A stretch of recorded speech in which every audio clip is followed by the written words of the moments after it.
When we talk about pain, it's such a deeply personal experience that sometimes it's just painful to talk about because words can't really touch the feeling. It's like aggravation and frustration creating a disconnect. Now, I have this pain, and you, helper, healer, whatever word feels appropriate, have now added a layer of frustration and anger on top of my pain. When we talk about pain, sometimes it's helpful to use a metaphor or a poisonous plant. Using this metaphor, we can conceptually use our intelligence to look at three different approaches or paths to our pain. The first is renunciation. Often we take the path of renunciation, which is what most people do. They run away from it like a child. The only thing you'll do with the poison is run away, hide it, put it somewhere so nobody can touch it.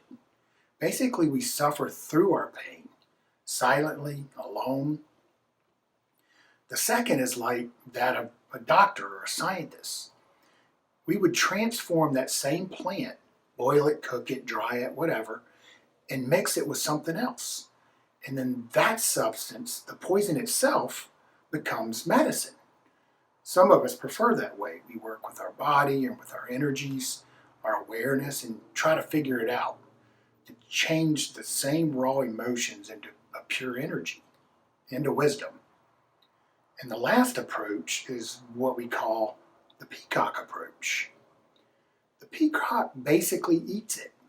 It's not trying to change anything. It just eats it as it is. The peacock is able to do that because peacocks can eat poisonous plants. The peacock eats the poison. What poison does to the peacock is basically make it stronger, healthier, more beautiful, the feathers brighten, and so on. So they've come to represent immortality and the triumph of transformation in our cultures. Taking poison from the earth, turning it into beauty and life.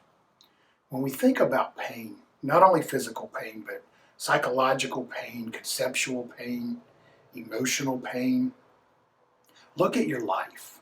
How many times have you suffered?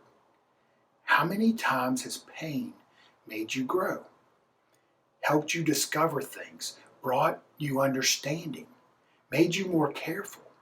How many times has pain enriched your life? Very often what happens is pain just remains pain. Pain destroys you, it weakens and discourages you. You lose your trust, you lose the ability of creativity. In those cases, pain becomes a complete waste. It's more like a damaging situation. Pain has both qualities, and we need to really trust that pain can be your best friend if you want it to be. We are capable of really transforming our pain simply by being present, by being awake, and not labeling and judging it. Now, you have a choice. Without suppressing it, without avoiding it, going directly into it, recognizing it, it can become your path.